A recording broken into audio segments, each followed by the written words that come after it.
हाँ बच्चों, good evening. देखिए बच्चे, लास्ट क्लास में हमने प्रेपरेशन ऑफ आरएक्स के अंडर हम फ्रॉम एल्कोहल कर चुके थे। लास्ट क्लास में फ्रॉम एल्केन करा दिया था। थर्ड आज हम शुरू करेंगे फ्रॉम एल्कीन एंड अल्काइन। ये शुरू करेंगे, राइट? जी ma'am, from alkene and alkyne. देखिए, चाहे अल्कीन हो चाहे अल्काइन हो, ये बात आपने सीबीएसई के बैच में पढ़ी है कि एल्कीन पे पाई क्लाउड आधा ऊपर आधा नीचे होता है। तो ये पाई इलेक्ट्रॉन जो आधे ऊपर आधे नीचे होते हैं, ये इलेक्ट्रोफाइल के लिए इनविटेशन होते हैं कि आ जाओ, अटैक कर दो, ले लो इलेक्ट्रॉन। इसीलिए एल्कीन की तरफ दो तरह के एडिशन होते हैं, एक होता है इलेक्ट्रोफिलिक एडिशन, एक होता है free radical addition. Normally alkene show करती है electrophilic addition reaction. Electrophilic addition reaction इसलिए कहते हैं क्योंकि इसके स्लो स्टेप में इलेक्ट्रोफाइल और फास्ट स्टेप में न्यूक्लियोफाइल आता है। तो अगर जिस बच्चे को ये पता होगा कि एल्कीन के एडिशन को इलेक्ट्रोफिलिक एडिशन कहते हैं, तो वो ये आगे की बात अपने आप उसको समझ में आ जानी चाहिए कि इलेक्ट्रोफाइल स्लो में आएगा और न्यूक्लियोफाइल फास्ट में आएगा। जिस दिन मैं आपको एल्डिहाइड कीटोन करवाऊंगा, एल्डिहाइड कीटोन में रिएक्शन आएंगी न्यूक्लियोफिलिक एडिशन रिएक्शन, तो समझ जाना इनके स्लो स्टेप में न्यूक्लियोफाइल और इनके फिर फास्ट स्टेप में इलेक्ट्रोफाइल आता होगा। ये बात समझ आ गई? तो आज तो खैर हमने एल्डिहाइड कीटोन की रिएक्शन नहीं करनी, तो आज हम इस पे फोकस करेंगे कि एल्कीन की जो रिएक्शन है वो इलेक्ट्रोफिलिक एडिशन होगी। हाँ, एल्कीन की एक स्पेशल कैटेगरी होती है कि अगर alkene HBr plus benzoyl peroxide के साथ आ गई है, तो फिर वो दो बातें याद रखनी है, एंटी मार्कोवनी का रूल चलेगा प्लस वो फ्री रेडिकल एडिशन रिएक्शन होगा। देखो, पेरोक्साइड आ गया तो फ्री रेडिकल बनाएगा और एल्कीन के ऊपर एडिशन हो रहा है तो वो एडिशन रिएक्शन को रिजल्ट करेगा। ये बात आप याद रखिए, इसको आज थोड़ा डिटेल में करेंगे, राइट? और एल्कीन के ऊपर एक और एडिशन कराऊंगा, addition of bromine in presence of CCl4। ये भी आज हम करेंगे। देखिए,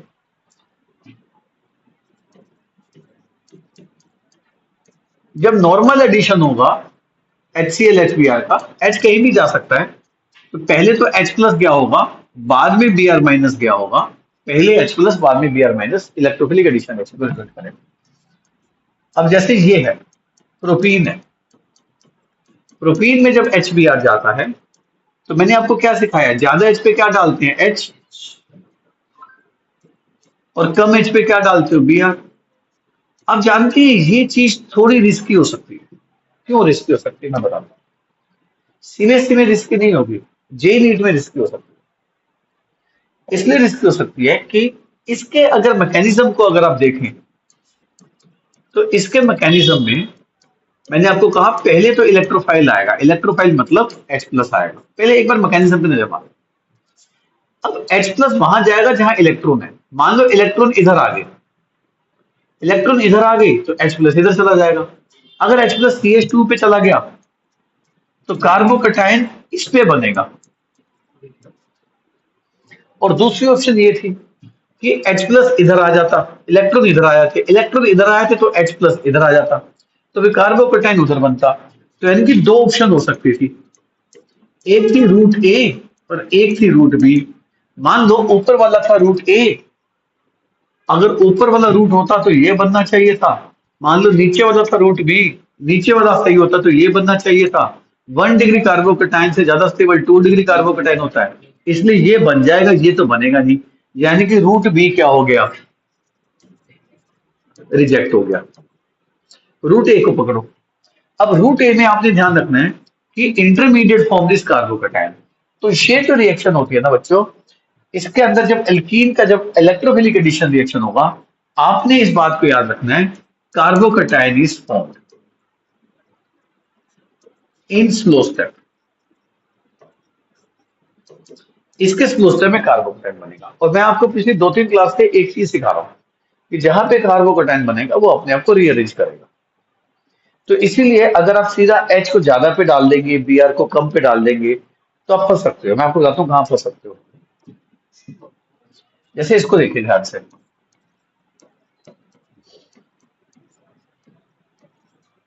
अब मान लो ये क्वेश्चन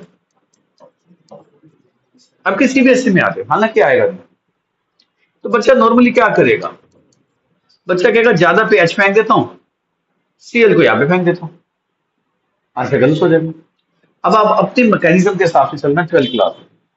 आपको ये अब मैं मान के चल रहा हूँ कि रट जाना चाहिए कि एल्कीन पर जब HCl H आते हैं तो कार्बोकेटाइन बनता है और H ज्यादा पे जाता है। तो बस ये दो बातें याद रखो, H ज्यादा पे डालना है और दूसरे पे कार्बोकेटाइन, H ज्यादा पे डालना है दूसरे पे कार्बोकेटाइन। तो H इस पे डालो, Cl की बात बाद में करेंगे। जब H इस पे आ जाएगा तो CH2 से क्या बन जाएगा, और कार्बोकेटाइन ये बन जाएगा। बाकी हिस्सा मैं एज इट इज लिख देता हूं। अब यहां पे देखो ये 2 डिग्री कार्बोकेटाइन है। अगर ये H माइनस उठ के इधर आ जाए, इसको कहते हैं हाइड्राइड शिफ्ट, जो आप पुरानी क्लासेस में पढ़ चुके हो। तो अगर हाइड्राइड शिफ्ट हो जाए तो ये 2 डिग्री कार्बोकेटाइन किसका रूप ले लेगा, 3 डिग्री कार्बोकेटाइन का। अब फास्ट स्टेप में Br माइनस अटैक कर देगा, Cl माइनस फास्ट स्टेप में Cl माइनस अटैक कर देगा। तो फिर क्या बन जाएगा, CH3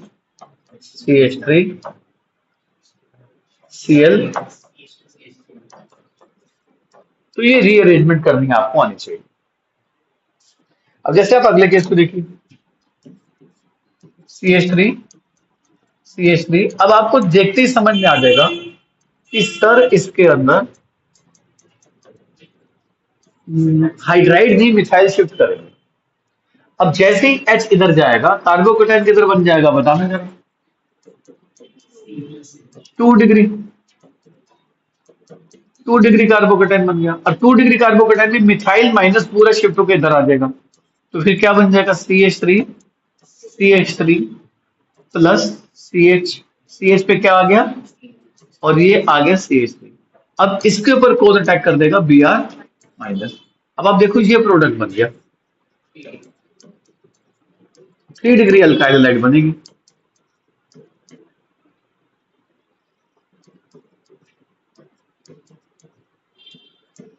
three degree alkyl halide. तो आप देखो ना, H इधर गया, मिथाइल इधर आया, Br इधर आया, मतलब H इधर, Br की पोजीशनिंग इस पे हुई है। देखो Br की पोजीशनिंग इस पे हुई है। तो ये तभी बच्चा कर पाएगा जब उसको दो नॉलेज होंगे। नॉलेज नंबर 1 कि इस रिएक्शन में मुझे कार्बोकेटाइन बनाना है। नॉलेज नंबर 2, मुझे शिफ्ट करके 2 डिग्री से स्टेबल 3 डिग्री बनाना है। मैं 1 डिग्री है तो भाई 2 डिग्री के ऑप्शन पे जाना है मैंने। अब जरा इसको देखिए,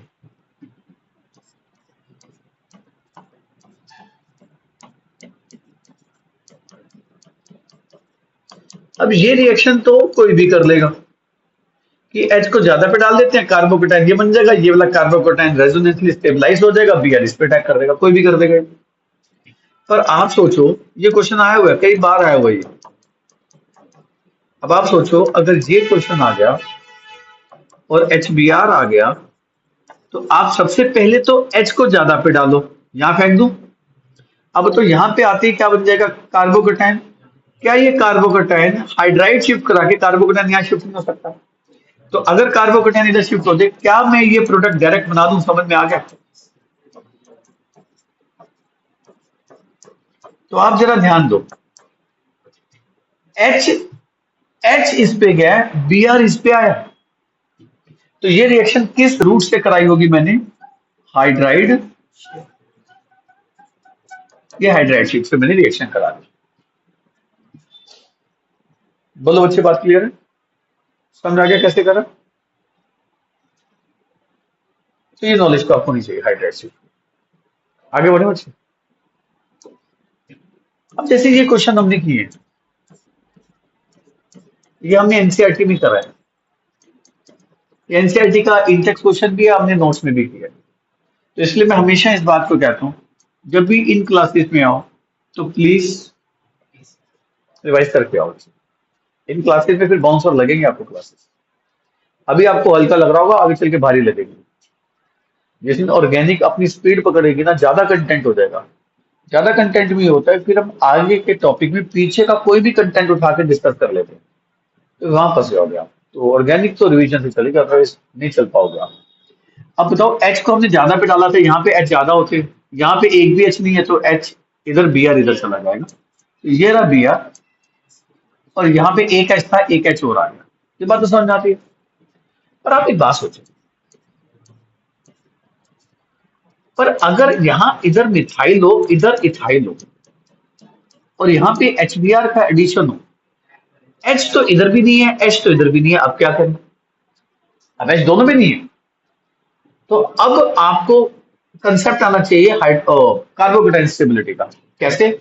मान लो एच इधर गया, ए इधर, तो कार्बोकेटाइन इधर बनेगा।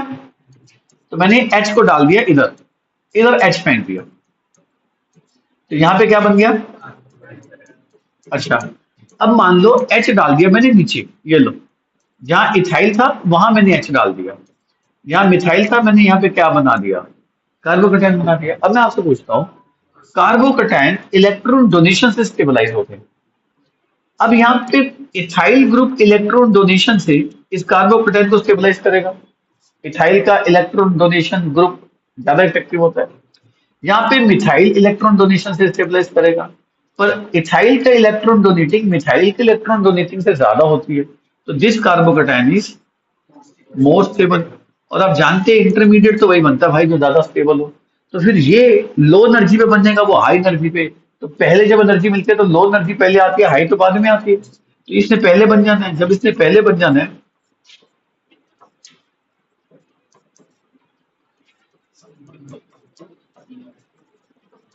सवाल समझ आ गया मुझसे कैसे किया? तो अगेन कंसेप्ट क्या है? कंसेप्ट ये है कि जब H प्लस जाएगा तो कार्बोकेटाइन बनेगा, कार्बोकेटाइन बनेगा तो आपको उसकी क्या देखनी होगी? स्टेबिलिटी तो देखनी। तो क्लियर हो गया बच्चे? हाँ जी। अब ना कभी कभी आपको यूं फंसाएंगे,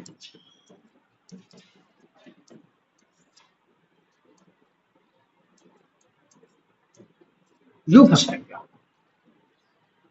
जब यूं फंसाएंगे ना तो एक ऑप्शन पता क्या बनाएंगे? ClCl। एक ऑप्शन बनाएंगे HOH, और दोनों गलत है। एक्चुअली क्लोरीन और वाटर मिलके एक कंपाउंड बनाते हैं जिसको HOCl कहते हैं। HOCl का नाम होता है हाइपोक्लोरस एसिड। अब हाइपोक्लोरस एसिड जो होता है वो OH माइनस और Cl प्लस में टूट जाता है।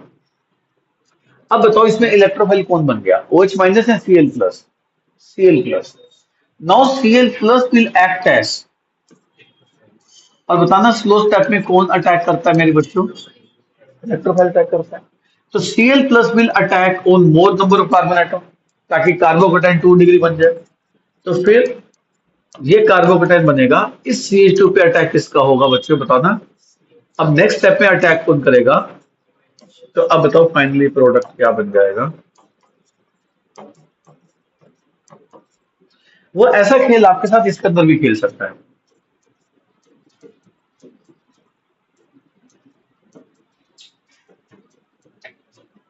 वो कर देगा ब्रोमीन वाटर। तो बच्चे लगेगा कुछ ब्रोमीन वाटर टाइप आ गया। तो या तो बच्चा सोचेगा बी आर डाल देता हूँ, या बच्चा सोचेगा HOH डाल देता हूँ, दोनों ही गलत है। हाँ, ये दोनों मिलके क्या बना देंगे? ये दोनों मिलके BHO। अब HOBr का नाम क्या होता है बच्चों? जैसे ये हाइपोक्लोरस है, वो हाइपोब्रोमस हो गया, हाइपोब्रोमस हो गया। लॉजिक समझ में आ गया? आपको पता है हाइपोफ्लोरस, हाइपोक्लोरस, हाइपोब्रोमस हाइपो आयोडस, ये 4 नाम बोले ना बच्चों मैंने, आप जानते हैं इसमें से सिर्फ एक है जो एग्जिस्ट नहीं करता इस दुनिया में। अगर मार्क करना है ना कौन सा एग्जिस्ट नहीं करना, तो HOF एग्जिस्ट नहीं करता, HOF एग्जिस्ट नहीं करता।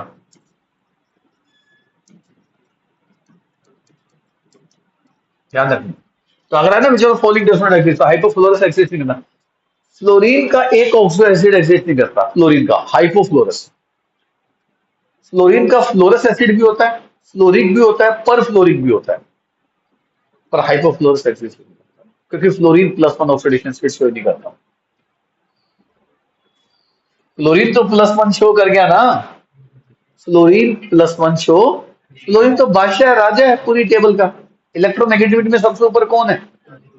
फ्लोरीन। कहां से आएगा माइनस? माइनस मतलब प्लस में कहां चला जाएगा? तो कहता भैया वो कहता प्लस में जाऊंगा नहीं, तो कहता बनाऊंगा भी नहीं। तो हाइपोफ्लोरस एग्जिस्ट नहीं करता है इस दुनिया में, ध्यान रखना। अगर ये क्वेश्चन आए तो ये भी ध्यान रखना। ये पी ब्लॉक में कराऊंगा, अभी बता दिया आपको। आ जाओ, अब बताओ ये दोनों मिलके क्या बनाएंगे? एक बनाएगा OH माइनस और एक बनाएगा Br। अब बताओ इलेक्ट्रोफाइल कौन बन गया? जो पहले H प्लस था अब वो Br प्लस बन गया। अब Br प्लस इलेक्ट्रोफाइल कहां जाता है? ज्यादा पे, पहले ज्यादा पे फेंक दो। अब मैं डायरेक्ट बनाऊंगा आंसर, अब मैं आंसर डायरेक्ट बनाऊंगा।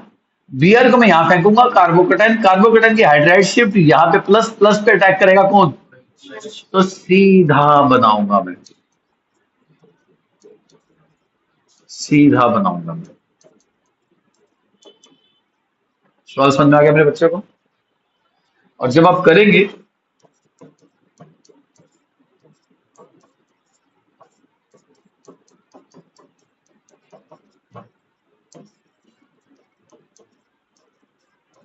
ये मुझे भी सेंड करेंगे। सवाल समझ आ गया? इसमें कौन सी शिफ्ट करेंगे आप बताओ? हाँ जी, हाँ इसमें मिसाइल शिफ्ट। एक बार दोबारा बता दूं बच्चे, करके बता दूं? ऊपर वाला ये आंसर है, ये वाला मेरे बच्चे दोबारा बताया था। पहले बताइए दोनों मिलकर इलेक्ट्रोफाइल बनाएंगे। इलेक्ट्रोफाइल Br प्लस है, Br प्लस तो ज्यादा पे चला ही जाएगा जैसे H प्लस जाता था। Br भेज दिया। फिर कार्बोकेटाइन कौन सा बनना है? 2 डिग्री। 2 डिग्री पे हाइड्राइड शिफ्ट करा के यहाँ फेंक के यहाँ पे कार्बोकेटाइन बना देंगे, इस पे कार्बोकेटाइन बना देंगे। ये कार्बोकेटाइन कौन सा बन जाएगा? 3 डिग्री। 3 डिग्री कार्बोकेटाइन पे अटैक कौन कर देगा? OH माइनस, तो OH अटैक लगेगा। ठीक है बच्चे? अब इस पे भी ट्राई करना घर जाके बच्चे। कौन सी शिफ्ट होनी है इसके अंदर? क्लोरीन वाटर कर दो इसको, क्लोरीन वाटर। इसके अंदर हाइड्राइड शिफ्ट होती है। ठीक है मेरे बच्चे? और इसको भी सोचना घर जाके फिर।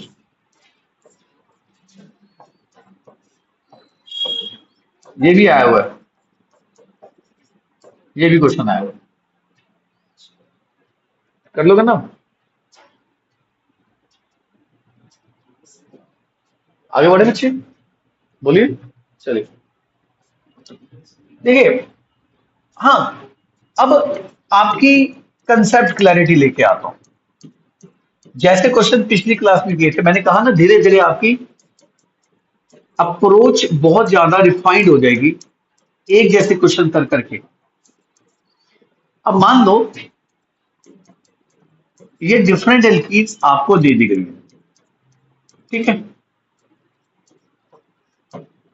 डिफरेंट एल्कीन्स आपको दे दी गई है, A, B, C, और आपको कहता है इंक्रीजिंग रिएक्टिविटी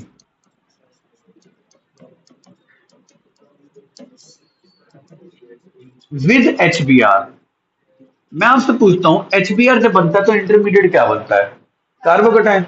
तो आपसे तो इनडायरेक्टली कार्बोकेटाइन की स्टेबिलिटी पूछ रहा है, मेरी बात समझे आप? तो आप बताओ HBr जब जाएगा तो कार्बोकेटाइन H इधर जाएगा तो इधर कार्बोकेटाइन बनेगा, इधर कार्बोकेटाइन बनेगा, इधर कार्बोकेटाइन बनेगा। H तो सभी में इधर जाएगा ना, H तो सभी में इधर जाएगा ना, H तो सभी में इधर जाएगा ना, कार्बोकेटाइन बन जाएगा। अब इसमें ना डोनेटिंग ना विड्रॉइंग, पर methyl being donating it will stabilise this carbocation. कैसे? नेगेटिव चार्ज देके पॉजिटिव को कम करना, पॉजिटिव को कम करना मतलब स्टेबलाइज करना। ये बात हमने कितनी बार करी है। नाइट्रो विड्रॉइंग, नाइट्रो विड्रॉइंग तो बताओ इलेक्ट्रॉन विड्रॉ करके स्टेबल बना देगा, अनस्टेबल बना देगा, अनस्टेबल बना देगा। सबसे अनस्टेबल कार्बोकेटाइन इसका बनना है तो ये सबसे लीस्ट रिएक्टिव हो गया, तो C followed by A then B increasing reactivity. पर आप जानते हो, अगर मैं इसके अंदर, मैं ना आपको ना आगे की बात पहले बता देता हूँ, जब मैं 11 की ऑर्गेनिक कराऊंगा ना, उसमें ये बात बताऊंगा 11 की ऑर्गेनिक। अभी मैं आपको बता देता हूँ, रट लो, इतना कुछ रट लो, एक बात मेरे कहने पर रट लो। एक होता है मिथॉक्सी ग्रुप, मिथॉक्सी भी डोनेटिंग होता है, पर जो मिथॉक्सी की डोनेशन होती है ना, वो लोन पेयर से होती है, लोन पेयर से होती है। और जो मिथाइल की डोनेशन होती है ना, वो सिग्मा डेंसिटी से होती है, सिग्मा डेंसिटी से होती है। जो डोनेशन सिग्मा से होती है, इसको प्लस आई कहते हैं। पर जो डोनेशन लोन पेयर की रेजोनेंस से होती है, वो प्लस आर कहते हैं। अगर मैं कहूं ज्यादा जान किसमें होती है, प्लस आर ज्यादा जानदार होता है। रेजोनेंस का असर दूर तक देखा जाता है, इंडक्टिव डिस्टेंस से कमजोर पड़ जाता है, इंडक्टिव डिस्टेंस, क्योंकि उसे सिग्मा की पुश करनी है। और आप देखो ना, रेजोनेंस कराऊंगा तो आपको डीलोकलाइजेशन आती है, तो नॉन पे डीलोकलाइज होता है तो दूर तक जाएगा नहीं, तो ज्यादा दूर तक जो असर डालेगा वो अपना ज्यादा इंपैक्ट दिखाएगा। तो अगर मैं पूछता इन चारों में इंक्रीजिंग ऑर्डर ऑफ रिएक्टिविटी 4 हो गया, तो बी से भी ज्यादा रिएक्टिव कौन हो जाता, डी हो जाता। तो अब ये ध्यान रखना, डोनेशन इफेक्ट मिथाइल की भी है, डोनेशन इफेक्ट मिथॉक्सी की है। मिथॉक्सी की डोनेशन प्लस आर से है, मिथाइल की डोनेशन प्लस आई से है। Plus R is more dominating than plus I, plus R is more dominating than plus आई।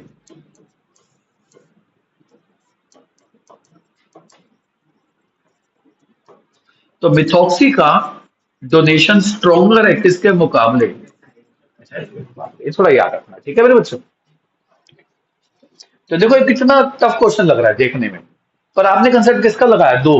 पहला कि जब नहीं, पहला जब एडिशन हुआ तो H प्लस के साथ से कार्बोकेटाइन बना, नंबर वन। उसके बाद तो अब सेकेंडरी थॉट क्या है, कार्बोकेटाइन स्टेबिलिटी। प्राइमरी थॉट क्या है कि H प्लस से कार्बोकेटाइन बनता है, जब पता होगा कार्बोकेटाइन बनता है तभी तो करोगे आप। तो जी समझ में आ गया बच्चे,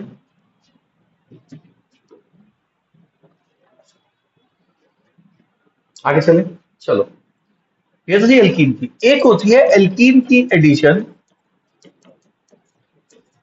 HBr से इन प्रेजेंस ऑफ बेंजोइल परऑक्साइड। इसमें जो रूल चलता है वो चलता है एंटी मार्कोवनिकम। एंटी मार्कोवनिकम उसमें H डालते हैं कम। ये तो याद करने का तरीका है, बाकी अभी ये मैकेनिज्म करा रहा हूं। ये कोई मैकेनिज्म हमने सीबीएसई के बैच में छोड़ना किए। हाँ, 11 में तो सारे कर ही रखें, 11 में तो सारे कर रखें। आपको पता है जब मैं 11 में कराऊंगा ना दोबारा मैकेनिज्म, आपको बच्चे वाले लगेंगे, पर परेशान कौन हो रहे होंगे, 11वीं वाले। इन क्वेश्चन में 11वीं वाले परेशान होंगे, जैसे आप लास्ट ईयर परेशान होते थे। अब तो ठीक लग रहे हैं बच्चे आपको, अब तो कंफर्टेबल आ रहे हो, नहीं आ रहे हो, आ जाओ। अब इसके अंदर क्या होता है, इसके अंदर मैकेनिज्म क्यों करा रहा हूं उसका लॉजिक अभी बताता हूं।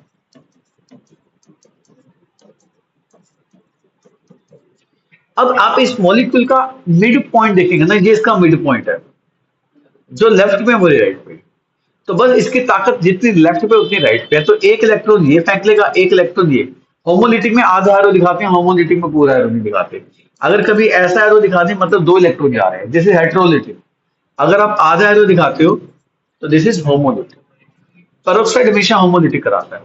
तो इसमें क्या होता है, बेंजोइल पेरोक्साइड ये बना देता है, ऐसे दो बनाता है। और ऐसे जब दो बनाता है तो इसको एक इलेक्ट्रॉन चाहिए होता है, तो ये क्या करता है, इसके दो में से एक इलेक्ट्रॉन यहां आ जाता है। सॉरी, एरो गलत बनाया मैंने। इसके दो में से एक इलेक्ट्रॉन यहां आ जाता है, और इसका एक इलेक्ट्रॉन, इसका एक इलेक्ट्रॉन मिलकर क्या बना देता है, CO। और बाहर क्या निकल जाता है, C6H5 phenyl radical. Phenyl radical बन गया तो रिएक्शन शुरू हो जाती है। इसीलिए इस स्टेप को हम कहते हैं इनिशिएटिंग स्टेप। फिर बात आती है प्रोपोगेटिंग स्टेप की। आपको याद होगा प्रोपोगेटिंग स्टेप की मैंने एक निशानी बताई थी। प्रोपोगेटिंग स्टेप की निशानी होती है कि radical will collide with molecule, molecule will collide with radical. Propagating में कभी रेडिकल रेडिकल टक्कर नहीं मारते, और मॉलिक्यूल मॉलिक्यूल की टक्कर भी नहीं होती। तो आपको प्रोपोगेटिंग स्टेप में देखना है कि ये रही प्रोपीन, और इस पे कौन आके बैठा, सॉरी फिनाइल रेडिकल था ना ये। फिनाइल रेडिकल किससे टक्कर मारेगा, अभी होमोलिटिक क्लीवेज कराएगा। ये इलेक्ट्रॉन और ये इलेक्ट्रॉन मिलकर क्या बना देंगे, बेंजीन। क्योंकि बेंजीन तो कहती है पहले मुझको मेरी शांति दो, मेरी रेजोनेंस वापस चाहिए मुझे। तो बाहर क्या निकल गया, Br रेडिकल बन गया। अब ये जो Br रेडिकल होता है, अब Br रेडिकल के पास दो रास्ते हैं, या तो इस इलेक्ट्रॉन पे जाके हमला करे या फिर इस इलेक्ट्रॉन पे जाके हमला करे।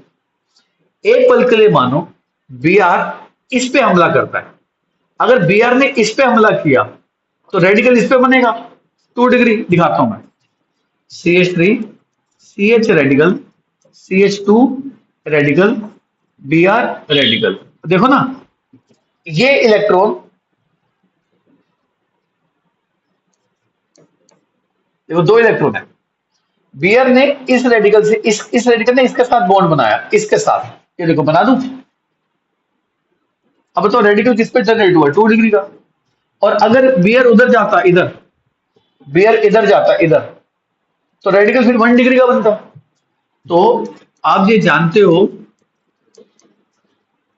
आप ये जानते हो 1 डिग्री रेडिकल से स्टेबल कौन सा रेडिकल स्टेबल होता है? तो जो स्टेबल होता है वही बनेगा, ये बनेगा। ये रिजेक्ट हो गया, इसकी तो गुंजाइश ही खत्म हो गई। तो आप बताओ, जब वो रेडिकल बन गया, ये वाला रेडिकल, आप बताओ ये रेडिकल किसके साथ कोलाइड करेगा? मॉलिक्यूल के साथ। अगर ये मॉलिक्यूल के साथ कोलाइड कर गया तो ये H रेडिकल और ये H बॉन्ड बना के CH2 बना देगा। तो ये क्या बन गया? CH3 CH2 CH2 Br। और बाहर क्या निकल गया? बाहर क्या निकल गया? Br। अब जानते हैं Br रेडिकल दोबारा कहाँ चला जाएगा? दोबारा से। तो आप देखो, मॉलिक्यूल पे तो टक्कर मारा रेडिकल, फिर रेडिकल की टक्कर किससे हुई? मॉलिक्यूल से ही होगी, मॉलिक्यूल से ही होगी। अब इसके ऊपर मुझे याद है एक बार क्वेश्चन आया हुआ है, उसमें क्वेश्चन था this plus this, which of the following will form, which of the following will form. एक ऑप्शन थी ये, एक ऑप्शन थी ये, एक ऑप्शन थी ये कार्बोकटाइन, एक ऑप्शन थी ये कार्बोकटाइन। कार्बोकटाइन तो हटाई दो, क्यों? जहां पर पेरोक्साइड आ गया वहां पर फ्री रेडिकल तो बनेगा ही बनेगा, नो सेकंड ऑप्शन। और बात की बात रही, Br कहां जाएगा? एंटी मार्कोवनिक में H कहां जाता है? कम वाले पे। तो Br कहां जाएगा? ज्यादा वाले पे। तो Br ज्यादा वाले पे बिठा रखा है, रेडिकल इधर बन गया। लॉजिक समझ में आ गया? कर लो भी क्वेश्चन ये वाला। तो ये क्वेश्चन आया हुआ है, क्या बनेगा, मतलब मैकेनिज्म पे बच्चा सोचता है। मैं इस बात की गारंटी दे सकता हूँ, ज्यादातर बच्चे जो नीट की तैयारी कर रहे होते हैं ना, इस मैकेनिज्म को तरफ देखते भी नहीं है। उनको लगता है क्वेश्चन कहाँ आएगा इसके ऊपर, उनको लगता है कंप्लीट पे आ जाएगा। पर अगर आपसे पूछ लिया क्या बनेगा क्या नहीं बनेगा, तो या विच of the following is propagating step, which of the following is not propagating step. बात समझ रहे हो? मान लो दो, ये भी प्रोपोगेटिंग लिख दे, ये भी प्रोपोगेटिंग लिख दे, और एक मनगणत और लिख दे, तो आपको ढूंढना तो आना चाहिए प्रोपोगेटिंग कौन सा, प्रोपोगेटिंग कौन सा नहीं है भाई। अब तो टर्मिनेटिंग स्टेप कौन सा हो जाएगा? टर्मिनेटिंग स्टेप हो जाएगा Br radical will collide with Br radical and will give Br2। तो आपसे पूछा जाए, during this reaction which of the following can also be formed. During this reaction we can also obtain Br2 as a one of the product. एक तो Br2 भी बन सकता है, कौन से स्टेप में बनेगा Br2? टर्मिनेटिंग बन जाए। पर इसमें ध्यान रखना, इसमें और पुराने वाले में एक अंतर है। वो अंतर ये है कि जब ब्रोमीन और बेंजोइल पेरोक्साइड आ जाते हैं, ब्रोमीन और बेंजोइल पेरोक्साइड आ जाते हैं, उस केस में फ्री रेडिकल तो बनता है, नो डाउट। बस फ्री रेडिकल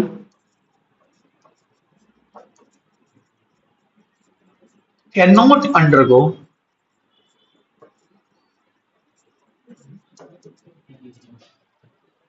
कार्बोकेटाइन की कर रहे थे ना, इसकी मत करना, समझ में आ गया? इसकी नहीं होती। और दूसरी बात कि ये सिर्फ इसके लिए है, Cl2 और peroxide not valid, iodine plus peroxide not valid. इसका कारण ये होता है कि ब्रोमीन तो होमोलिटिक करवा लेता है, Cl2 लिख दिया मैंने, sorry, HCl plus peroxide not valid, Hi plus peroxide not valid. इसका आंसर ये होता है कि HCl के केस में Cl रेडिकल बनेगा ही नहीं। क्यों नहीं बनेगा? क्योंकि Cl की इलेक्ट्रोनेगेटिविटी इतनी हाई है, वो हाइड्रोजन के साथ कभी इस बात पे राजी नहीं होगा कि एक इलेक्ट्रॉन तू ले ले, एक मैं ले लेता हूं। ताकतवर कभी भी ध्यान रखना, इस बात की सुलह नहीं करेगा कि एक तेरा एक मेरा। ताकतवर कहेगा दोनों मेरे। वो कभी बराबर का बंटवारा वही करेगा जहां ताकत का अंतर बहुत कम होगा। जहां पे ताकत का अंतर ह्यूज हो जाएगा ना, वो होमोलिटी में जाएंगे नहीं, बराबर बंटवारा करेंगे नहीं, कहेगा दोनों मेरे का, तू निकल ले भाई यहां से। तो सीएल की ताकत इतनी है, वो सीएल रेडिकल बनाएगा नहीं, तैयारी मतलब मानेगा नहीं इस बात के लिए। जब मानेगा नहीं तो फिर कहां से हो जाएगा। तो यानी कि अगर HCl पर आ जाता है, ये देखो, ये क्वेश्चन भी आया हुआ जेई में, अगर आपको HCl बेंजोल पर दे देता, तो पहली बात, इसके अंदर क्या नहीं बन सकता, बनना ही नहीं है, तो फिर रिएक्शन तो नॉर्मल ही होनी है, H+ इधर, Cl- इधर, तो फिर रिएक्शन कौन सी हो जानी है, मार्कवनी का रूल वाली। और इस रिएक्शन का नाम क्या हो जाना है, इलेक्ट्रोफिलिक एडिशन नहीं हुआ है, तो फ्री रेडिकल का मतलब ही नहीं बनता, होएगा नहीं। तो मुझे याद है एक बार जेई में जब आया था, तो अल्कीन प्लस HCl परोक्साइड, बच्चों ने H इधर Cl इधर लगा दिया था, नहीं होगा, क्योंकि क्या नहीं बनेगा, इनिशिएटिंग स्टेप में रेडिकल बनेगा नहीं। यानी कि इस स्टेप में जो रेडिकल बन रहा है, बी रेडिकल, Cl रेडिकल इस बात के लिए तैयार ही नहीं होगा, H radical Cl, H electron लेके Cl रेडिकल बनाएगा नहीं। Cl की ताकत इतनी हो गई भैया, मैं तो Cl प्लस, मैं Cl- बनाऊंगा, मैं ना बनाता Cl रेडिकल, तूने जो करना है कर ले। जब बनेगा नहीं तो फिर क्या होगा, तो फिर तो इलेक्ट्रोफिलिक एडिशन ही होगा ना HCl पेरोक्साइड के केस में। तो एक तो ये ध्यान रखना है। दूसरी बात ये, HI के केस में आई रेडिकल बनाने के लिए तैयार हो जाता है, मान जाता है, पर आई रेडिकल इतना ज्यादा क्या होता है, अनस्टेबल। ये एक और आई रेडिकल के साथ मिलके सीधा कौन से स्टेप में चला जाता है, सीधा टर्मिनेटिंग स्टेप में एंटर करता है। हालांकि इसका जो जेन्युइन आंसर है ना, जो आपकी एनसीईआरटी में नहीं लिखा, वो एंडोथर्मिक स्टेप और एक्सोथर्मिक स्टेप के ऊपर है, जो जेन्युइन है। मतलब हमने जो हाई लेवल पे पढ़ा है ऑर्गेनिक केमिस्ट्री में, जो आप फॉरेन ऑथर की किताब पढ़ेंगे, फिनार मॉरिसन वर्ड, उसमें लिखा हुआ है। पर एनसीईआरटी ने 11 की एनसीईआरटी ने ये आंसर दिया है, तो एनसीईआरटी में जो आंसर दिया है मैं उस पर स्टिक रहूंगा, मैं और दूसरे आंसर की तरफ लेके आपका डिस्ट्रैक्शन नहीं करूंगा। तो आंसर एनसीईआरटी में ये लिखा, तो इसी को याद कर लो। पर इसका एक और जेन्युइन आंसर है, वो एंडोथर्मिक स्टेप और एक्सोथर्मिक स्टेप से रिलेटेड होता है। फिलहाल आप छोड़ सकते हैं। तो आपने इसमें क्या देखा, फ्री रेडिकल एडिशन में, कि एक HBr के साथ होगा, पेरोक्साइड के साथ होगा, HCl पेरोक्साइड में कोई सेंस नहीं बनती, HI पेरोक्साइड में भी कोई सेंस नहीं बनती। दूसरी बात, इसमें जो रेडिकल बनेगा वो रीअरेंज नहीं करेगा। यानी कि अगर मैं ये ले लेता, हाँ, अगर मैं ये ले लेता, अब बात समझ में आ जाएगी आपको।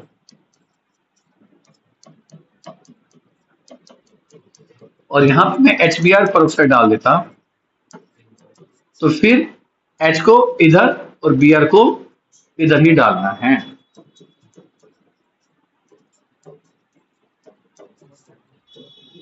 यानी कि इसमें मैंने क्या नहीं किया, नो हाइड्राइड, कोई शिफ्ट नहीं होगी। और अगर ऐसा आ जाएगा तो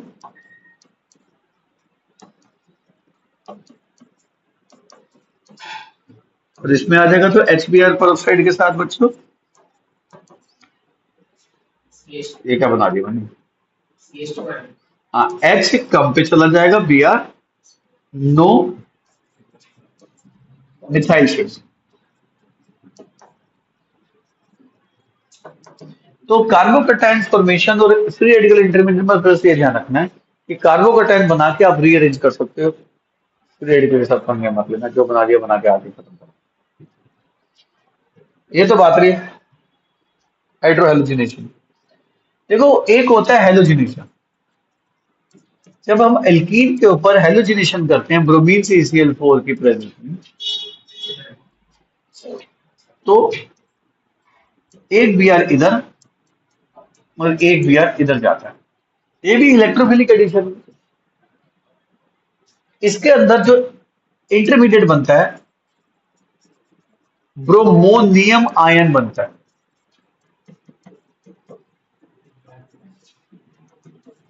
तो आपको अगर पूछा जाए इस रिएक्शन में इंटरमीडिएट क्या बनता है, ब्रोमोनियम आयन बनता है। अभी मैं इसका मैकेनिज्म करा रहा हूं।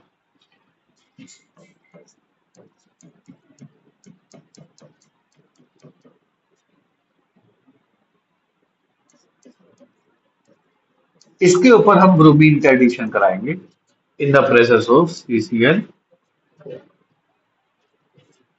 ठीक है। अब ये जो एल्कीन है ना बच्चे, 11 की थोड़ी बहुत तो आती है ना 11 की बेसिक। इसमें सिस ट्रांस दो होती है, इसमें सिस ट्रांस दो होती हैं। मैं एक अगर दोनों मिसाइल ऐसे बना दूंगा ना, ऐसे,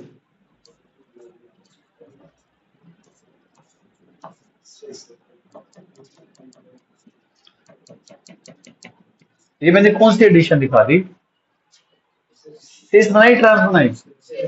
इतनी केमिस्ट्री आती है मेरे बच्चों, सेम साइड का सिस होता है। होता क्या है, जब इस पे अटैक होता है, इलेक्ट्रोफाइल ही आता है, नहीं आता, आता तो इलेक्ट्रोफाइल ही है। तो इसके अंदर क्या होता है, सी। हाँ बच्चा,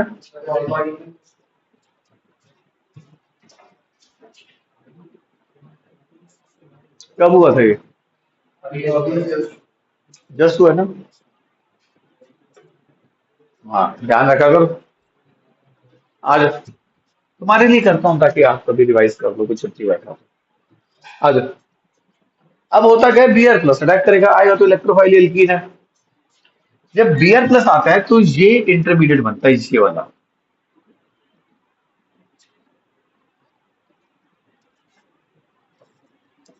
ऐसा साइक्लिक इंटरमीडिएट कहते हैं इसको,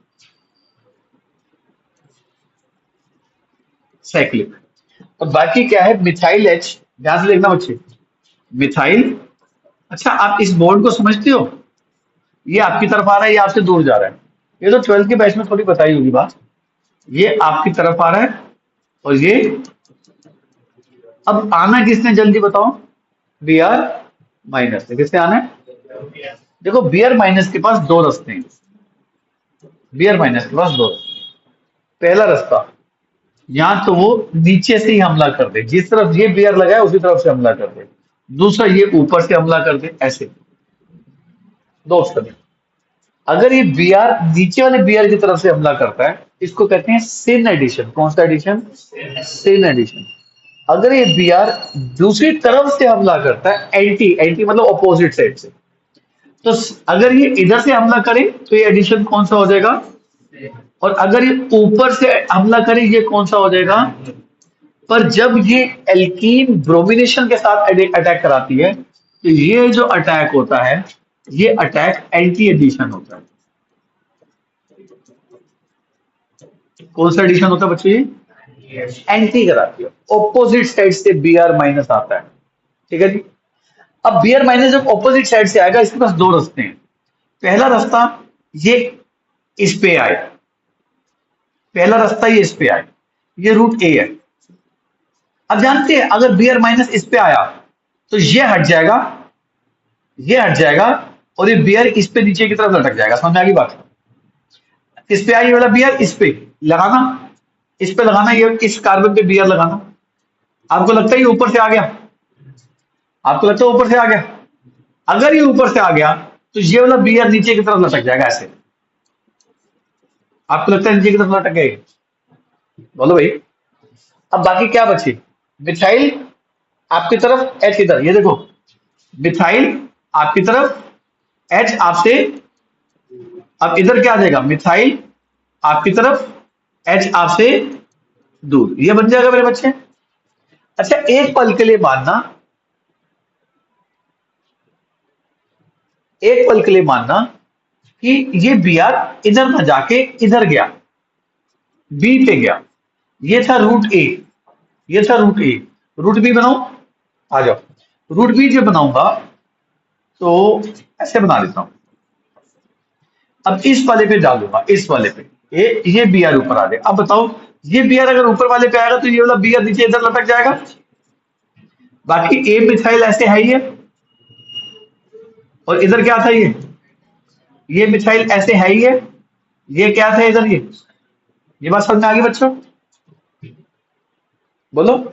अच्छा आप क्या इमेजिन कर सकते हो, मैं चाहता था ये और ये आमने सामने बनाऊं, ये रूट ए रूट बी मैं कैसे बनाऊं? अच्छा काम करता हूं, इसको दोबारा से बना के दिखाओ। मैं रूट ए रूट बी आमने सामने बनाना चाहता था, तो इसको दोबारा ड्रॉ कर लो, इसको सिर्फ इसको।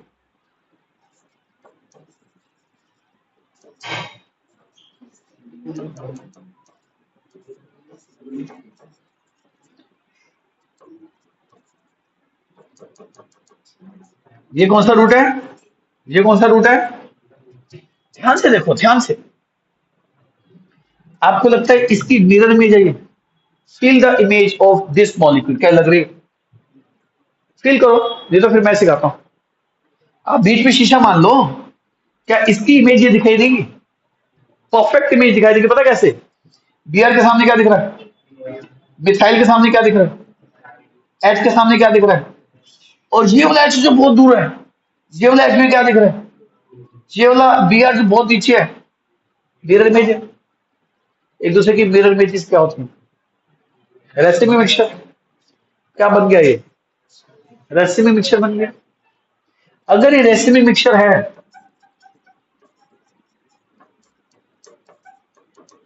अगर ये यानी कि एग्जैक्ट होगा, ये क्या होगा? यानी कि ये ऑप्टिकली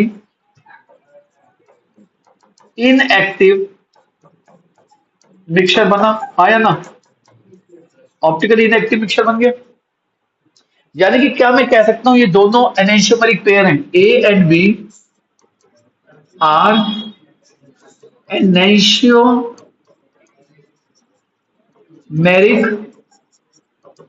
पेयर्स। जल्दी बताओ, कह सकता हूं? नहीं, ये ऑप्टिकली एक्टिव है, ये भी ऑप्टिकली एक्टिव है, पर ये मिक्सचर क्या हो जाएगा? वरना तो मिक्सचर में इक्वल प्रोबेबिलिटी है, जो चांस ए पे है वही चांस बी पे है। तो रेसमिक तो बनेगा एक, डेक्स्ट्रो एक लीवो बनेगा, तो कैंसिल हो जाएगा। तो क्या आप सहमत हैं कि सिस ब्यूटीन के ऊपर जब एंटी एडिशन हुआ तो मुझे क्या देखने को मिला? रेसमिक। तो मैं कुछ होश है? ये नीट 2026 का क्वेश्चन है। ये क्वेश्चन 99% बच्चों का गलत है, तुम्हें पता है? यस। आप नीट के 100 बच्चों से बात करोगे ना, ये क्वेश्चन गलत करके आए। और मुझको याद है जब मैं लास्ट ईयर बच्चों को ये टॉपिक करा रहा था, तो शायद मैंने ये बोला था कि नीट में चांस कम होता है। आ गया इस साल 2026 जून शिफ्ट, नीट था क्वेश्चन, था क्वेश्चन। अभी पूरा क्वेश्चन कराता हूँ, पहले टॉपिक करा देता हूँ। आप मेरी पुरानी वीडियो देख सकते हैं, उसमें मैंने कराया हुआ क्वेश्चन। शायद तुम्हें तब लास्ट ईयर समझ नहीं आया होगा, कार काम मैंने लिखा होगा, अभी लिखूंगा, दोबारा लिखूंगा। तो मैं खुद हैरान था ये कैसे आ गया क्वेश्चन, क्योंकि एनसीईआरटी में इसका जिक्र नहीं है बच्चों, नहीं है जिक्र इसका। अच्छा एक पल के लिए मैं भी दोबारा से समझाता हूँ। एक पल के लिए, क्या मैं ट्रांस एल्कीन का सिखाऊं एक बार? मेरे ख्याल से ट्रांस एल्कीन का था, सिस का नहीं था। मैं एक बार चेक करूंगा, पर क्वेश्चन तो इसी निकल के आएगा। अभी कौन सी एल्कीन बना दी मैंने बच्चों, बताओ? ट्रांस। ट्रांस ब्यूटीन पे किसका अटैक दिखाना है? Br प्लस का। पहले तो ब्रोमिनेशन हो गया इन प्रेजेंस ऑफ किसकी? तो क्या हो जाएगा? सी सी ब्रोमोनियम आयन। कौन सा आयन बन गया? Bromonium ion.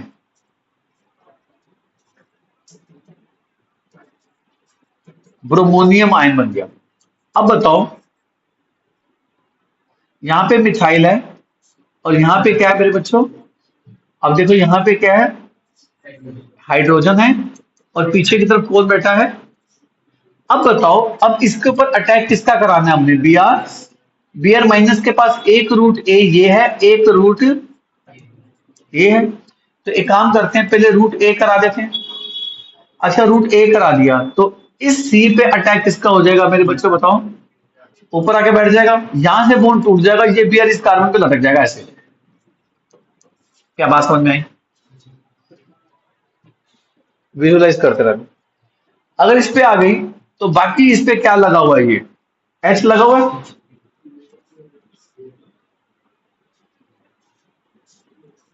ये रहा एच। और पीछे की तरफ क्या दिखाई देगा? बोलो बोलो। मिथाइल। अच्छा ध्यान देना इसके ऊपर, आगे की तरफ क्या लगा हुआ है और पीछे की तरफ क्या लगा हुआ है। अच्छा ये बन जाएगा। आप जरा बी ऑप्शन देखो, बी रूट। इस कार्बन पे ऊपर बी आर लटक जाएगा, पर इस कार्बन के नीचे फिर क्या आ जाएगा, ये इस पे आ जाएगा। अब बताओ इस पे बी आर आ गया तो ये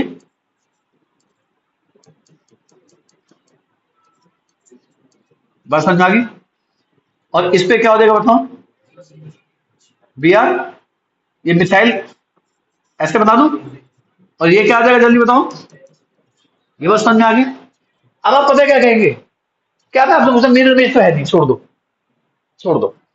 पर मैं आपको अब जो बात बताऊंगा ना, थोड़ी सी आपको हो सकता है रटनी पड़े, क्योंकि वो जिक्र मैंने अभी तक नहीं किया। वो जिक्र डिटेल में करूंगा कुछ क्लास बाद। मैंने आपको एक बात बताई थी जब मैं आपको ऑप्टिकल एक्टिविटी का लेक्चर ले रहा था। मैंने आपको ये कहा था कि जो मॉलिक्यूल सिमेट्रिकल होते हैं, सिमेट्री जिसमें होती है, वो ऑप्टिकली इनएक्टिव होते हैं, याद है। जिसमें क्या होती है सिमेट्री, वो ऑप्टिकली इनएक्टिव। जो एसिमेट्रिक होते हैं वही ऑप्टिकल एक्टिव होते हैं। एक्चुअली क्या होता है बच्चे, सिमेट्री के निकालने के ना कई तरीके होते हैं। सिमेट्री निकालने के कई तरीके होते हैं। जैसे हमारा ये हाथ है, तो अगर मैं इसको ऐसे डिवाइड करूं तो मैं दो बराबर हिस्से में नहीं बांट पा रहा, तो सिमेट्रिक नहीं होता। पर अगर आप ए को ऐसे बंटवारा कर दें तो बराबर बराबर हिस्से में बढ़ जाते हैं। इसको सिमेट्री का तरीका कहते हैं। जैसे आप ह्यूमन फेस को बीच में से काट दें तो बराबर हिस्से बढ़ जाते हैं। सिमेट्री की तरीका होता है। तो सिमेट्री का एक तरीका ये होता है कि आप उस मौलिक सिमेट्री, अगर जहां सिमेट्री है वो ऑप्टिकल इनएक्टिव है, ध्यान रखना। Where there is a symmetry there is optical inactivity, ध्यान रखना। चाहे उसमें कार्बन कायरल ही क्यों ना हो, मतलब कार्बन कायरल है और अगर उसमें कहीं ना कहीं क्या पड़ी हुई है, वो इनएक्टिव होगा भाई, वो इनएक्टिव होगा। तो सिमेट्री का ना पहला रूल ये होता है कि आप एक इमेजनरी प्लेन सोचें, इमेजनरी प्लेन जो उसको दो बराबर हिस्से में बांट दें। क्या मैं कह सकता हूं ये एक इमेजनरी प्लेन है, क्या मैं कह सकता हूं ये एक इमेजनरी प्लेन है जो मॉलिक्यूल को दो हिस्से में बांट रहा है, नहीं बांट रहा। अगर मैं यहां पे चाकू चला दूं तो मिथाइल के सामने एच है भाई, यानी कि क्या मैं प्लेन से दोनों की सिमेट्री ढूंढ सकता हूं। इसको कहते हैं plane of symmetry absent, plane of symmetry absent. एक होती है सेंटर ऑफ सिमेट्री। सिमेट्री निकालने के दो तरीके बता रहा हूं। एक होती है centre of symmetry. Centre of symmetry का तरीका ये होता है, सेंटर ऑफ सिमेट्री का तरीका ये होता है, ध्यान से समझे। सेंटर ऑफ सिमेट्री का तरीका ये और ये एक ही बात है, अभी प्रूव कर दूंगा। सेंटर ऑफ सिमेट्री निकालने का तरीका ये होता है, आप एक जगह से चलो, ऊपर से चल रहा हूं, मॉलिक्यूल के सेंटर तक आओ, सेंटर तक, और आप उसको आगे की तरफ एक्सटेंड कर दो। आप वहीं पहुंच के जहां से चले थे। ये सेंटर ऑफ सिमेट्री का तरीका होता है। आपको एक और चीज दिखाता हूं। ये मिथाइल आगे है ना, आगे से चले, सेंटर तक आए। अब जब आगे जाऊंगा तो पीछे जा रहा हूं, अब मैं पीछे जा रहा हूं। पीछे जाते जाते मैं किससे टकरा गया, मिथाइल से। मिथाइल से चल रहा, मिथाइल से। अब मैं आगे से चला, सेंटर तक आया, पीछे की तरफ गया, मैं तो वही पहुंच गया भाई। ये है centre of symmetry. It is known as centre. और अगर सिमेट्री शब्द आ गया, चाहे वो प्लेन ऑफ सिमेट्री से आए, चाहे वो सेंटर ऑफ सिमेट्री से आए, सिमेट्री सिमेट्री होती है भाई, सिमेट्री सिमेट्री होती है। तो अगर इसमें प्लेन ऑफ सिमेट्री आ गई तो ये ऑप्टिकली इनएक्टिव हो जाएगा। ध्यान से समझना, मैं बहुत भारी शब्द ले रहा हूं। जिस मॉलिक्यूल में प्लेन ऑफ सिमेट्री आ जाए, जिस मॉलिक्यूल में, मैं बार बार रिवाइज कराऊंगा, इसको टेंशन ना लेना, जिस मॉलिक्यूल में प्लेन ऑफ सिमेट्री आ जाए या सेंटर ऑफ, और वो ऑप्टिकली क्या हो जाए, उस मॉलिक्यूल को मीजो कंपाउंड कहते हैं। क्या कहते हैं भैया? रटो इस बात पे। कौन से कंपाउंड मीजो होते हैं? या तो उसमें क्या मिले आपको, प्लेन ऑफ सिमेट्री, या आपको क्या मिले, सेंटर ऑफ सिमेट्री। मैं आपको एक चीज दिखाता हूं, मैं टॉपिक को थोड़ा पॉज कर रहा हूं।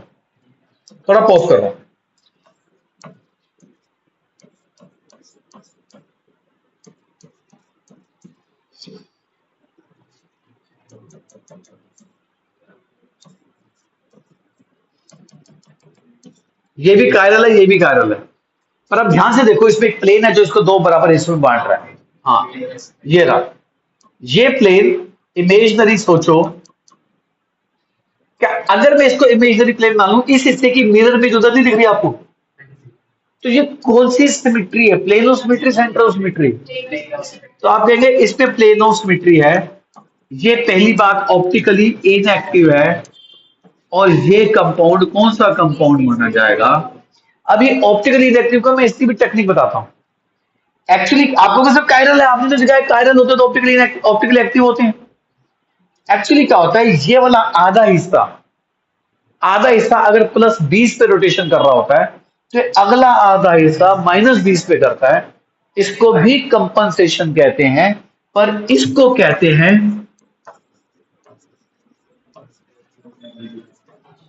Internal compensation.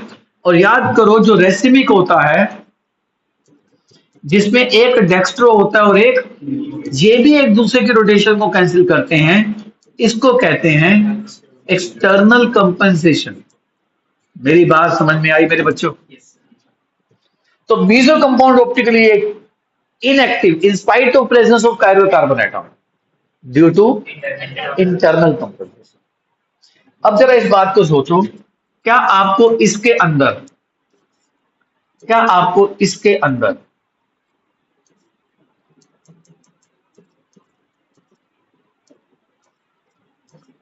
कुछ सिमेट्री वाली चीज दिखती है? पहले चेक करो, प्लेन ऑफ सिमेट्री है भाई? प्लेन ऑफ सिमेट्री तो नहीं, मैं इसको काटूंगा तो H के सामने मिथाइल आ रहा है, भूल जाओ।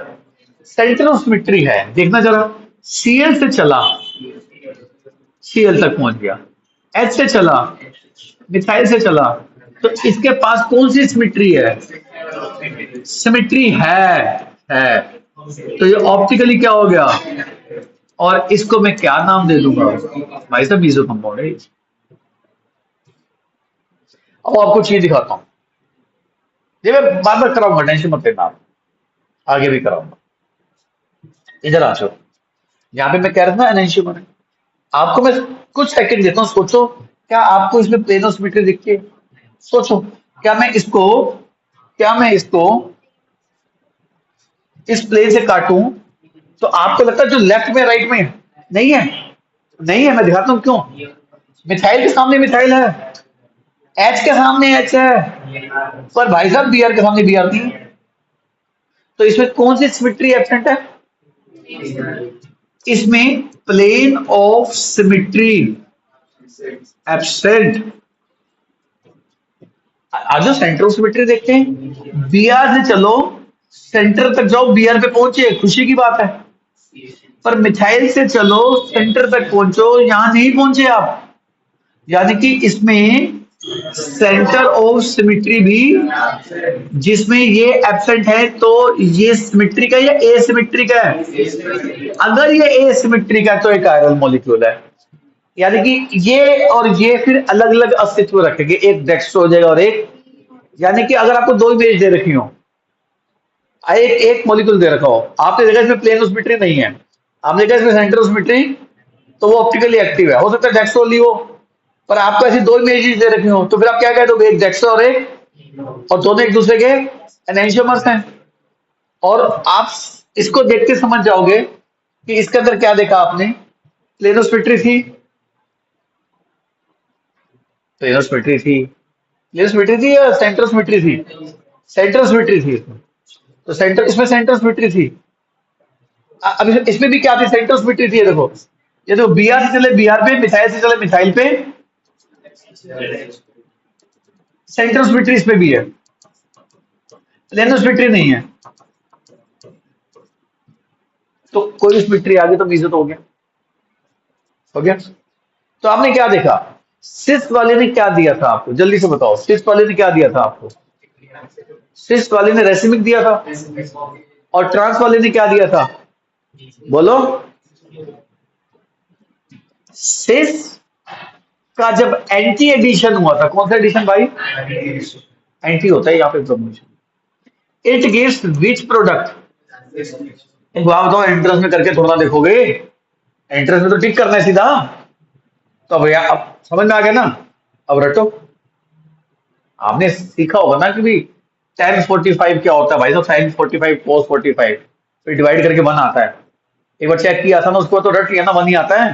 अब इसको भी रटो भाई, कार ताम, कार ताम का मतलब क्या है भाई, सिस का एंटी एडिशन गिव्स, पीछे रेसमिक था, ट्रांस का एंटी एडिशन गिव्स मेजर, बात समझ में आ गई।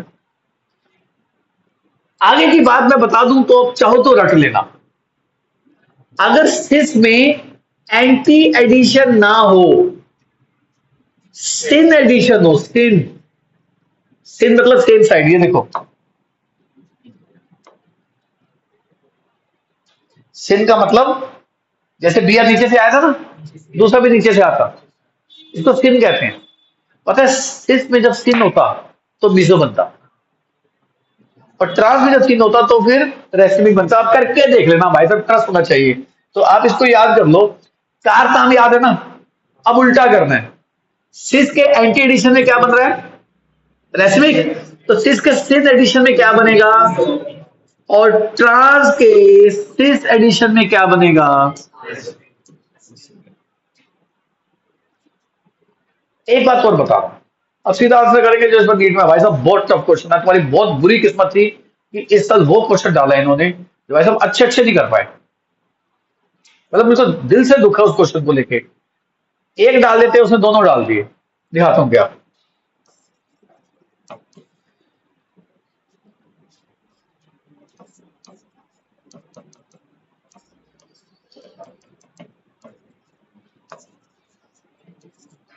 ये कौन सी बता रहा हूं मैं, सिस ट्रांस। मेरे बच्चे अगर इसके ऊपर अल्कलाइन KMnO4 अटैक करता है ना, तो OH OH आते हैं, क्या आते हैं, OH OH, डाइओल बनता है, डाइओल।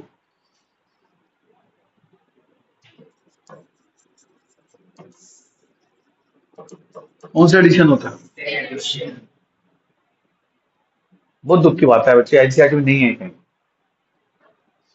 पता है इनके क्या आया क्वेश्चन में, इनको आया कि ये ब्यूटीन ब्रोमिनेशन कर रही है CCl4 के साथ, और सेकंड स्टेप में था अल्कलाइन KMnO4 के साथ, तो ब्रोमीन के साथ कौन सा एडिशन दिखाना था इनको, एंटीन, और अल्कलाइन KMnO4 के साथ कौन सा एडिशन दिखाना था इनको, सिल। चलो मैं फटाफट करके दिखा दूं, अगर 5-10 मिनट और वेट कर सकते हो तो आ जाओ, मैं फटाफट करके दिखा दूं, सिर्फ इसी बात से सिन एडिशन समझ में आ जाएगा। फिर रट लेना कि bromine CCl4 anti, alkaline KMnO4 सिन, फिर ये रट लेना। आज मैं फटाफट करके दिखा दूं, इस बार सिन समझा दूंगा मैं आपको। तो क्या होगा इसमें, सी सी,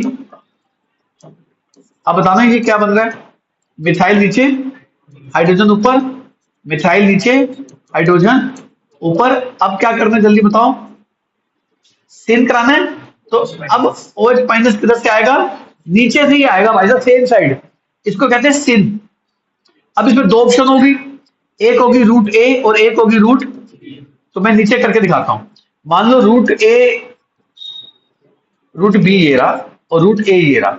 मान लो रूट A में OH आ रहा है, OH रूट A में आ रहा है, तो ये लो OH इधर आ गया, और दूसरा भी OH कहां लग गया, ये इधर आ गया, ये इधर लटक जाएगा। अब तो ये रहा मिथाइल, और ये रहा क्या, ये रहा मिथाइल, नहीं, ये रहा मिथाइल, ये रहा क्या?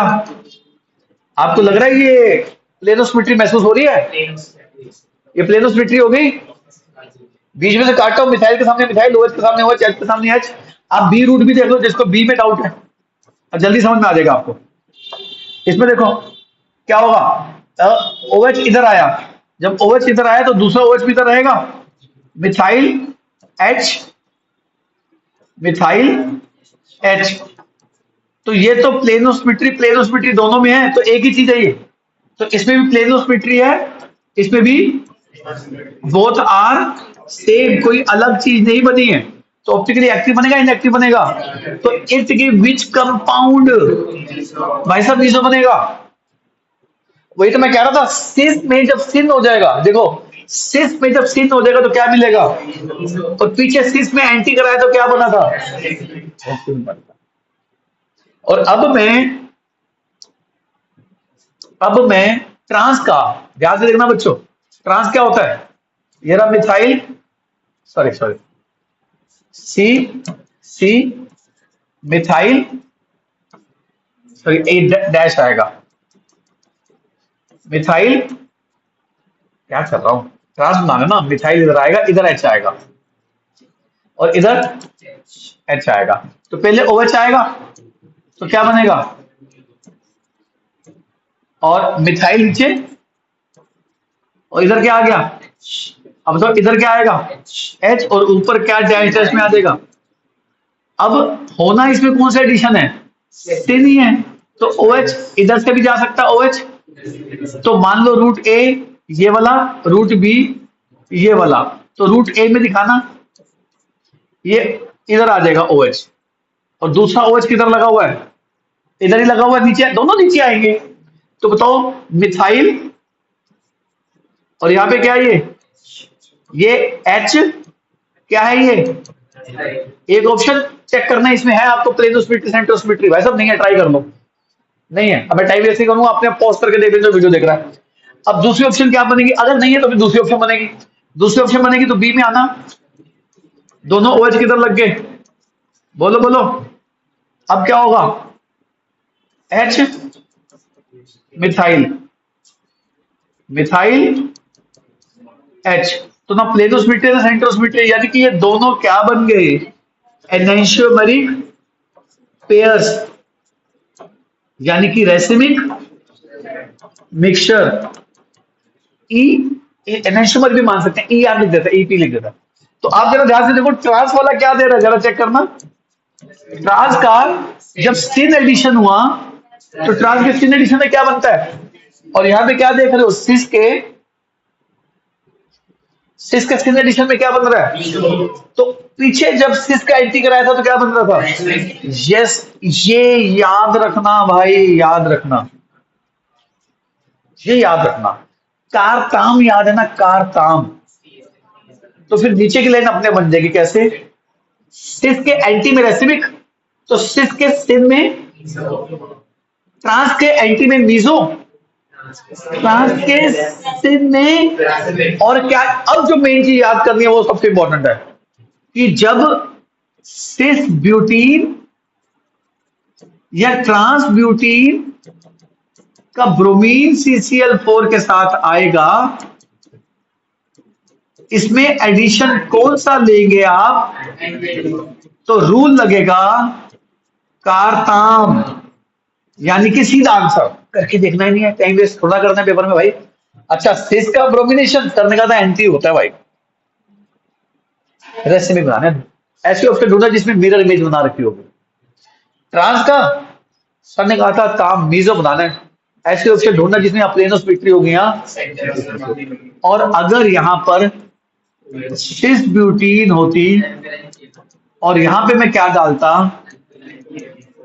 तो डाइओल बनता, और वो कौन सा एडिशन करता, सिन एडिशन करता, फिर CSM होता और TSR होता, और सिस ब्यूटीन और ट्रांस ब्यूटीन का वो कंसेप्ट होता। मेरे बच्चों समझ में आ गया। इनके नीट 2026 में इतना टफ क्वेश्चन था, उन्होंने एक डाला, सिस ब्यूटीन ने ट्रांस ब्यूटीन का ब्रोमिनेशन CCl4 के साथ, फिर एक डाला सिस ब्यूटेन ट्रांस ब्यूटेन था अल्कलाइन KMnO4 के साथ, और फिर पूछा था क्या लगेगा। कुछ बच्चों को जो नॉलेज थी उन्होंने दोनों में एंटी लगा दिया, कुछ बच्चों को जो नॉलेज थी उन्होंने दोनों में सिल लगा दिया। बस नॉलेज क्या चाहिए थी, ब्रोमीन CCl4 के साथ एंटी, अल्कलाइन KMnO4 के साथ सिल। एक मैं जेई का क्वेश्चन और करा देता हूं, कोशिश करना घर जाके इसको अपने आप करना। अब कोशिश करना मेरे बच्चों, अब ये एक अल्कीन है, अच्छा ये कर लोगे, अच्छा ये सिस है, पता ना सिस कैसे है, कार्बन की चेन की तरफ कार्बन की चेन है, ढूंढ लोगे। अगर आप इसमें ब्रोमीन CCl4 डालोगे तो कौन सा एडिशन कराओगे, जल्दी बोलो, एंटी। और अगर इसमें अल्कलाइन KMnO4 डालोगे तो कौन सा कराओगे, सिर्फ ये याद रखना, ये याद, ठीक है जी, बाय नोट।